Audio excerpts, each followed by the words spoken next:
Hello class, इससे पहले वाली वीडियो में हमने एक्सरसाइज नंबर 5.3 के क्वेश्चन नंबर 10 तक कंप्लीट कर लिया था। आज हम क्वेश्चन नंबर 11 को शुरू करेंगे और उसे खत्म करेंगे। तो देखते क्वेश्चन नंबर 11 क्या कह रहा है। ये कह रहा है कि if the sum of the first n term, मतलब फर्स्ट एन टर्म तक का जो सम दिया वो दिया है 4n माइनस एन स्क्वायर। तो हम कह सकते हैं कि एस एन की वैल्यू जो दी है वो क्या दी है 4n माइनस एन स्क्वायर, क्योंकि सम की बात किया तो सम के लिए हम एस एन का यूज करेंगे। ठीक, तो हमको ये फॉर्म मिल गया है। अब बोला है कि what is the first term, मतलब हमें S1 निकालना है सबसे पहले। उसका निकाला what is the sum of a first two term, मतलब S2 भी निकालना है हमको। ठीक, and what is the second term, मतलब A2 निकालना है आपको इसमें। उसका निकालना है similarly find the third term, मतलब A3 भी निकालना है, A10 भी निकालना है और लास्ट में AN भी निकालना है। ठीक है, तो यहाँ से इतनी वैल्यू निकालनी है। अगर आपको सिर्फ इतना दिया है तो आपको पता होना चाहिए कि जो यहाँ पे n है हमारा वो बिलोंग करेगा किसको, रियल नंबर्स को। तो हम कह सकते हैं कि n जो है वो बिलोंग करेगा किसको, रियल नंबर्स को। तो अगर हम यहाँ n की वैल्यू पुट करते जाएंगे तो हमारी सारी वैल्यू मिलती जाएगी। तो देखते हैं, सबसे पहले हम n की वैल्यू क्या रखेंगे, 1 रखते हैं। पहले हम n क्या रखते हैं, 1। जब आप n 1 रखेंगे तो आप यहाँ 1 रख के देखिए तो क्या आएगा S1, यहाँ क्या आएगा 4 मल्टीप्लाई 1 माइनस 1 का स्क्वायर। अब देखिए 4 1 4 माइनस 1 का स्क्वायर 1 S1। अब 4 में से 1 गया कितना आया 3, तो S1 कितना आ गया 3 आ गया। तो आप नोटिस करेंगे कि आपके पहले ही टर्म का सम क्या है 3 है। तो अगर पहले टर्म का सम 3 है इसका मतलब कह सकते हैं कि ये S1 ही हमारा क्या है A1 है। तो हम कह सकते हैं कि S1 जो है वो इक्वल होगा किसके, A1 के, और A1 ही हमारा क्या है 3 है। तो S1 और A1 यहाँ से सेम आएंगे हमारे। ठीक ना। अब बात करेंगे S2 की। S2 के n की वैल्यू क्या रखनी पड़ेगी आपको 2।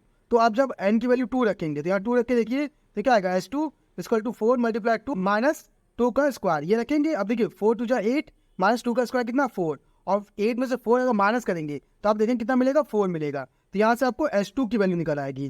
ठीक, अब S2 की वैल्यू आ गई तो ये S2 हमारा कंप्लीट हो गया। अब हमें निकालना है A2। अच्छा S2 मीन्स क्या होता है कि A1 प्लस A2, S2 मतलब क्या, दो नंबर का सम ना। तो दो नंबर क्या A1 और A2 इन दोनों का जो सम होगा वो कितना दिया हमको 4 दे दिया है। ठीक, तो S2 मीन्स ये होता है। ठीक ना। अब A1 की वैल्यू हमारी कितनी है देखिए 3 है, क्योंकि S1 ही हमारा A1 था। तो A1 की वैल्यू क्या होती है 3, तो 3 यहाँ हम पुट कर देंगे। तो 3 प्लस A2 इक्वल टू 4। अब 3 प्लस का होता गया तो माइनस का, तो A2 इक्वल टू क्या आएगा 4 माइनस 3 मतलब 1। तो आपका A2 आ जाएगा 1, A1 आ जाएगा 3। ये फॉर्म मिल गया। अब हमें निकालना है A3। अच्छा A3 निकालने के लिए हम पहले निकालते हैं डिफरेंस। तो डिफरेंस कैसे निकालते हैं, हमें पता है कि second term minus first term. तो सेकेंड टर्म क्या है 1 माइनस फर्स्ट टर्म क्या है 3। ये रखें मास करेंगे तो मास करें तो आप देखेंगे कितना आएगा माइनस का 2। तो डिफरेंस कितने आ गया माइनस का 2। अब आपको निकालना क्या है, आपको निकालना है A3। A3 मीन्स क्या होता है A प्लस 2D। अब देखिए A की वैल्यू हमारी कितनी है 3 रखेंगे प्लस 2, और D की वैल्यू कितनी है -2, ये रख दिया। अब देखिए 3 प्लस माइनस माइनस 2 2 जा 4, और 3 में से 4 मास क्या आएगा मास का 1, क्योंकि 4 बड़ा है।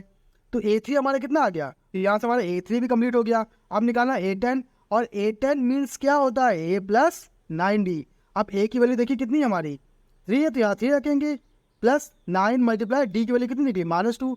अब 9 2 कितना होता है 18, मास का है क्योंकि प्लस माइनस माइनस, तो 3 माइनस 18 ये आ जाएगा। 18 में से 3 किया तो हमारा कितना बचा 15। तो A10 हमारा कितना आ जाएगा 15 माइनस का, तो यहाँ से इसका भी आंसर आ जाएगा।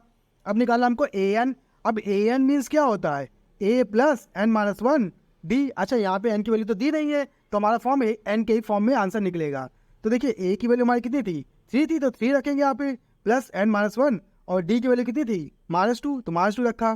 थोड़ा सॉल्व करेंगे तो 3 प्लस 2 से मल्टीप्लाई कीजिए तो 2n, और फिर 2 को करेंगे तो कितना आएगा 2 1 जा 2। ठीक, तो 2 आ गया। अब माइनस का हमने 2 से किया है, अब 1 माइनस से भी कर लेंगे तो -1 से, तो माइनस से करेंगे तो क्या आएगा 3 minus plus minus 2n minus 2, ये मिला।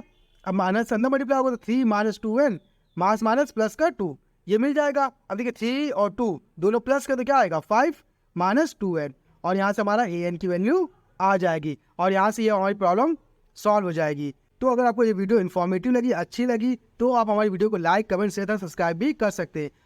अगर आपने इससे पहले वीडियो नहीं देखी तो हम उसका लिंक अपने डिस्क्रिप्शन बॉक्स में डाल देंगे, आप उससे वहाँ जाके चेकआउट कर सकते हैं। और इसके अलावा अगर आपको कोई क्वेरीज होती है किसी न्यूमेरिकल में, किसी सवाल में, AP के या किसी में भी, तो उसके लिए आप अपने इंस्टा ID की लिंक डाल देंगे, आप वहाँ जाके अपना क्वेश्चन पूछ सकते हैं। तो आज की क्लास के लिए धन्यवाद।